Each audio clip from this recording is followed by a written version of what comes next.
चौधरी आप જોઈ રહ્યા છો વીટીવી ન્યૂઝ। તો વાત કરીશું મહત્વપૂર્ણ સમાચાર જે બોટાદથી પ્રાપ્ત થઈ રહ્યા છે। બોટાદ ખાતે પાટીદારો દ્વારા આજે ન્યાય યાત્રા કાઢવામાં આવશે। બોટાદના લાઠીદળ ગામથી આ ન્યાય યાત્રાનો પ્રારંભ કરવામાં આવશે। 51 પાટીદાર યુવાનો આ યાત્રામાં મુંડન પણ કરાવશે।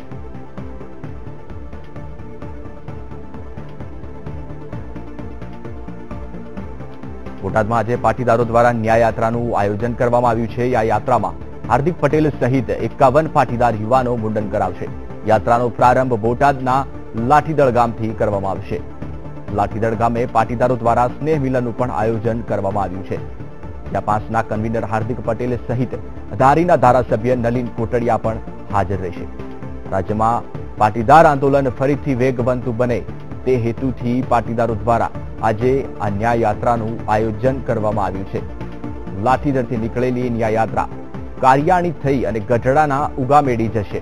તે બાદ ખોપડાથી ભાવનગરમાં દડવામાં આ યાત્રા પહોંચશે, જ્યાં યાત્રાનું સમાપન થશે।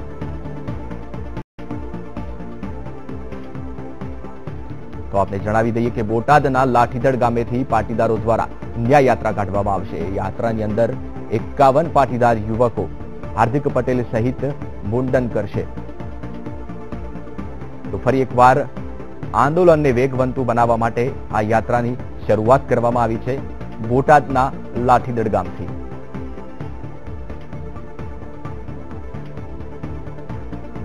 जणावी दઈએ કે બોટાદના લાઠીદળ ગામથી પાટીદાર સમાજ દ્વારા ન્યાય યાત્રાનું આયોજન કરવામાં આવ્યું છે, જેમાં હાર્દિક પટેલ સહિત 51 પાટીદાર યુવકો મુંડન કરાવશે।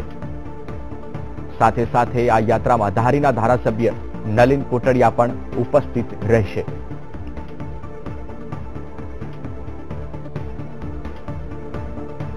तो अंगे વધુ માહિતી આપવા માટે મારા સંવાદદાતા જોડાઈ ગયા છે મયુર મેવાડા। મયુર, કેટલા વાગે આ યાત્રા નીકળવાની છે?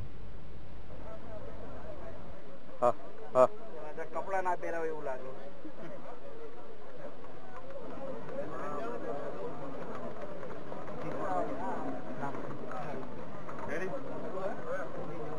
ચોક્કસથી જયેશ, જો વાત કરીએ તો આજે જે પાસ કન્વીનરો દ્વારા હાર્દિક પટેલ દ્વારા જે લાઠીદળ ખાતે સૌપ્રથમ મુંડન કરવામાં આવે છે। 51 પાટીદારો યુવાનો જે અહીંયા મુંડન કરાઈ રહ્યા છે।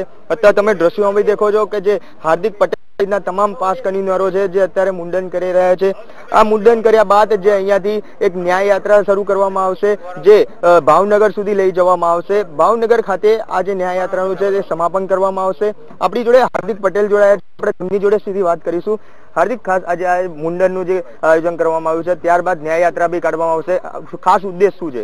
देखो, छेल्ला 2 વર્ષથી પાટીદાર સમાજને ન્યાય મળે, તમામ સમાજને પોતાનો હક મળી રહે, એના માટેની લડાઈ ચાલી રહી છે। સમાજની આવનારી પેઢીને, ખેડૂતોને તકલીફ પડી રહી છે, મહિલા સુરક્ષાના મુદ્દે, યુવાનોની બેરોજગારી મુદ્દે અમે લડાઈ લડી રહ્યા છીએ। ત્યારે સરકાર વારંવાર નવા કેસો કરે છે, જેલમાં નાખે છે। તો ક્યાંક ને ક્યાંક તાનાશાહી, સત્તાનો દુરુપયોગ આ લોકો કરી રહ્યા છે। એના વિરોધમાં અમારો કાર્યક્રમ છે। જ્યારે કોઈ નેતા આવવાનો અને અમે એનો કદાચ વિરોધ કરીએ તો 15 હજારના જામીન સાથે અમારે જામીન લેવા પડે, જેલમાં પૂરી દે। તો આ તમામ મુદ્દાઓની સાથે અમે આજે 51 લોકો મુંડન કરાવી રહ્યા છે અહિંસાના માર્ગે। કેમ કે વારંવાર ભગતસિંહ કરતા હતા તો જેલમાં નાખી દેતા હતા, દેશદ્રોહના ગુનો લગાવી દેતા હતા। તો મુંડન સાથેનો વિરોધ છે। ગામડે ગામડે ફરીશું, તમામ વોલેન્ટિયર ઉભા કરીશું, ખેડૂતો માટે, મહિલાઓ માટે, યુવાનોની બેરોજગારી માટે, અને ચોક્કસ આ લોકોને હરાવવા માટેના પ્રયાસ કરીશું।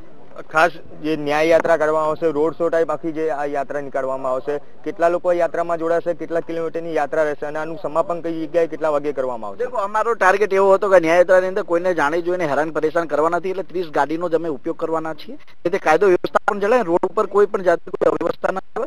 વધુમાં વધુ લોકો જેમ જતા જશે એમ જોડાતા જશે। 4 થી 6 ની અંદર ભાવનગરની અંદર યાત્રાનો પ્રારંભ થશે અને સાંજે 7 વાગે ભાવનગરની ભાવેણા શ્રી ગર્જના નામનો કાર્યક્રમ છે। યુવરાજ સાહેબને આજે પ્રણામ કરવા જવાના છીએ। ગઈકાલે કૃષ્ણરાવજી મહારાજનો જન્મદિવસ હતો, તો આ તમામ મુદ્દે અમે ક્યાંક ને ક્યાંક સફળતાના પંથે પહોંચીએ એવો પ્રયાસ અમારો ચાલી રહ્યો છે। અને અમને વિશ્વાસ છે આ ગુર્જરી ઉપર અને નમામી નર્મદે ઉપર કે અમને ચોક્કસ આની અંદર સફળતા મળશે। 25 વર્ષથી ગુજરાતને લૂંટવા સિવાય બીજું કઈ કામ નથી કર્યું, ખેડૂતોને આત્મહત્યા કરવા માટે મજબૂર કર્યા છે, યુવાનોની બેરોજગારી મુદ્દે કોઈ સફળતા નથી આપી શક્યા। તો ક્યાંક ને ક્યાંક 2002, 2007 અને 2012ના મેનિફેસ્ટોના વિરાજ સાથે અમે નીકળીશું અને લોકોને જાગૃત કરીશું। આગામી સમયમાં પાસ તરફથી હવે આંદોલન આગળ વધારવા કેવી રણનીતિ અપનાવવામાં આવશે? देखो, રણનીતિ તમે વારંવાર મને પૂછતા, હું હંમેશા કહું છું રણનીતિ કહેતો નથી। અમારું આંદોલન મજબૂતાઈ વારંવાર કહું છું કે તમે અમને સાથ સહયોગ આપો, અમે ચોક્કસપણે આંદોલનની સફળતા કેટલી છે અમે દેખાડી શકીશું.